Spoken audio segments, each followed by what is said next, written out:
The next thing we can use acetate for is cutting masks. If you like to use the airbrush, which I tend to do, but you know, I actually use the airbrush for not what most people think I use the airbrush for.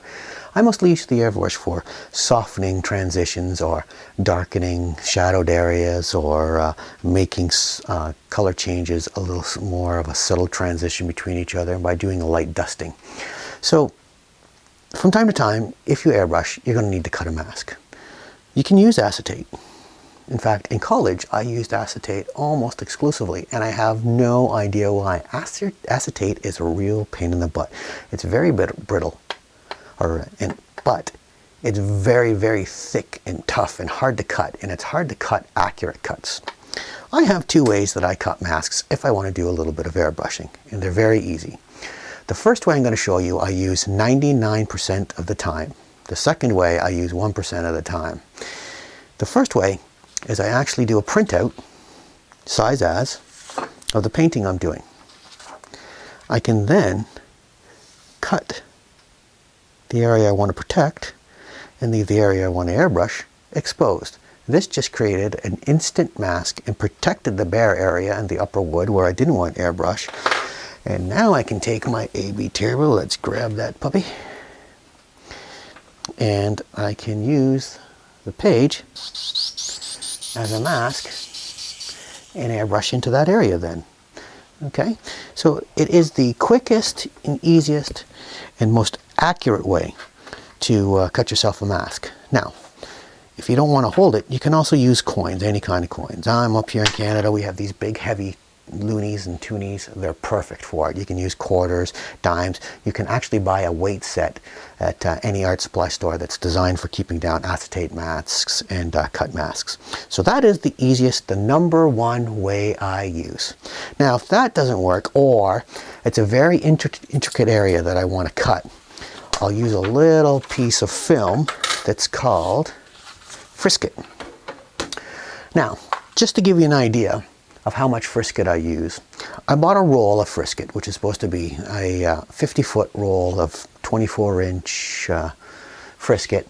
I bought it when I was in college in 1991, and I still have the same roll 20 years later. Okay, so that's how little Frisket I use. Now, the nice thing about Frisket is it comes with a paper backing, but it's another clear film, and it's hard to get a corner. I've already started it. And you can peel it away.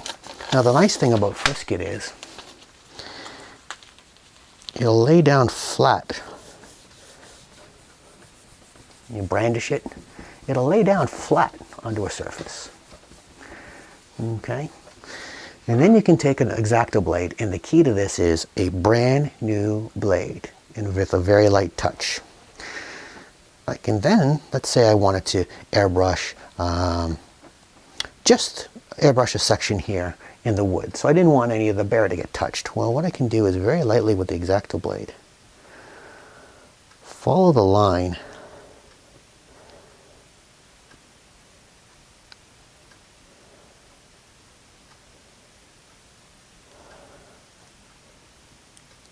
and then peel away.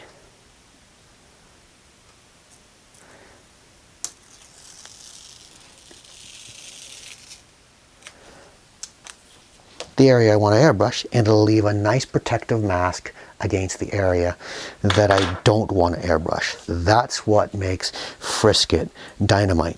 Now the nice thing about Frisket that I used to use a lot when I was illustrating is it can also be relayed, replaced. Oops, when you put it the right way around, it works much better. So I can relay it right over top of the cut,